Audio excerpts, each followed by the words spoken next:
We are really pleased to have here with us today one of the greatest Hollywood stars, Mr. Mickey Rourke, to talk about his participation in a film depicting the life of an Orthodox Saint Nectarius. Thank you so much for being here with us today. It's a pleasure to be here.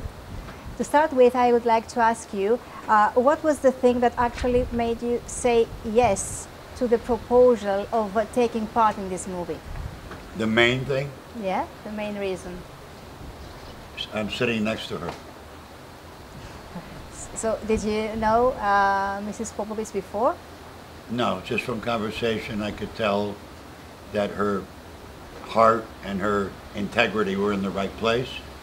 It wasn't a movie about making money, or it was a project that, like I said, had spirituality, integrity, especially during when we live such terrible times right now with the world in such chaos, you know.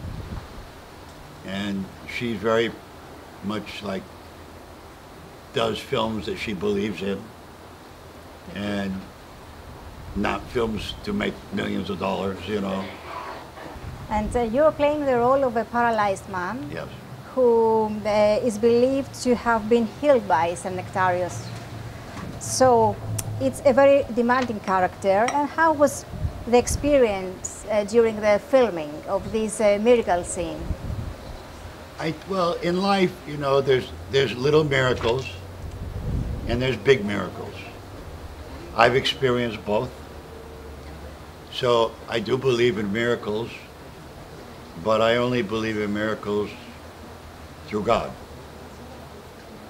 I don't believe in luck. I don't believe in money and power. I believe that the decisions that you make in life, that the most important thing is to be truthful, to be loyal, and to have a certain amount of love and care in your heart for, you know, for people that are less fortunate than you. You know, what they say is true. What goes up, comes down. And when it comes down, baby, it comes down hard. You said that you have experienced some miracles in your life. Are there any you can share with us? My brother, when he was 17, he got very sick. And he was actually in prison at the time. And they let him out of the prison because the doctors gave him 6 months to live. Mm-hmm. And my grandmother told me about a special saint to pray to for a miracle. So every day for my whole life, even now, even though he didn't die at 17, he died 20 years later.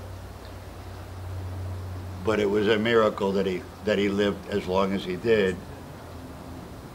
But when he did die, I lost my belief for about 3 years. And how did this come back to you? I talked to my priest. I have a priest that I was very close with for 23 years, named Father Peter. And he died last year. And it killed me because there was questions I could ask him about God and about life afterward. And do you think people have the need to believe in miracles nowadays? Yeah, but they don't come easy.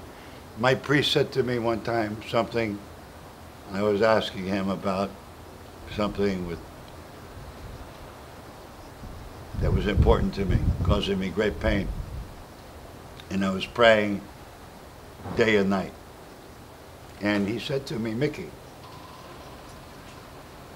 God hears the phone ringing. He hears you calling, but he doesn't always pick it up when you want. Is it true that you especially love Archangel Michael and you always carry a charm with you? Oh yes, yes, he's one of my favorite. But the saint that I prayed the most to is this saint that I prayed for my brother, was Saint Jude, who was Jesus' best friend, and he was also a carpenter. but he was the best friend of Jesus. And because he wouldn't denounce Jesus, they cut his head off. But when they killed St. Jude, because he died in such, saying, yes, Jesus Christ is the Son of God, God gave him a special gift, which is he is the patron saint of the helpless and the hopeless and of miracles. So I pray to him like several times a day for my whole life, even after the 3 years when I didn't pray anymore after my brother died. And then when I started praying again, I pray to him all the time. Having read the script of the film, what is it about the life and the story of St. Nectarios that you personally can relate to? I can only speak about my character. It was like, I believe, his last miracle. And when you're laying in bed and you're paralyzed, and they say you're not going to walk ever again, you don't want to live. And my brother got in 4 very bad motorcycle crash where he should have died. And he didn't die. And I feel that that was a miracle, that he didn't die, because I don't think I would have been able to function in society at all if I would have lost my brother so many years ago. I would have been too upset with life. St. Nectarios was exiled unjustly, convicted without trial, slandered without cause. Have you ever felt you were really treated unjustly in your life? What can I complain about, I wake up in the morning, I order room service. I have no right to complain about nothing in my life, because so many other people, that when you have wars, the ones who go to war are 17, 18-year-old. Right. They get their legs blown off, their arm, they get killed, I've had a full life. I can't complain about nothing. Well, this film, just to jump in for a second, this film, and I wrote this film for those, the most unfortunate ones. That's who this film is for. Because you had your own personal experience as well. I can say the same as Mickey. I had my own personal experience, but I don't think they compare to other people's experience. And I feel, life is very difficult. I mean, I feel like I barely survived. It wasn't for my faith, I wouldn't be around.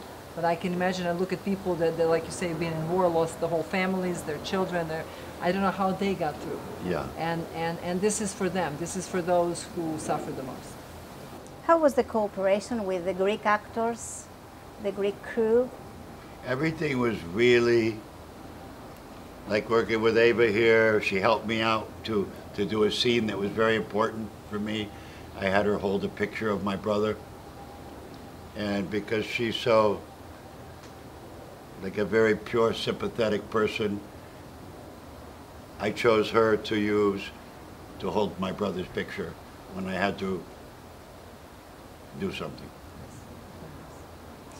What would you like your fans to gain from this role of yours? I don't care. But you would like to give something No. to them. Like they talk about legacy. I don't have no interest in having a legacy as an actor, because what's more important first is to be a man. Of course. Be a man, and you be an actor. It's like a guy who makes shoes. I have a job. He has a job. People could say to a shoemaker, "What's your favorite pair of shoes you make?" Okay, I would like to thank you so much for this interview. And I have a present for you. You do? Yeah, 1 second. This is painted Oh my God. at the monastery Oh wow. of Look at Labic. that, guys. The monks. There's not a better gift I could get. This Because is painted by the monks. one thing They I pray, know, they pray over her, so it's for you to bring. one thing I know, I'll have this my whole life. And I'll pray to it my whole life. And you're welcome to visit them anytime you want. I'll be there. Because you need a new spiritual father now, that your spiritual father has passed on. So, now you see why it was easy for me to work with her.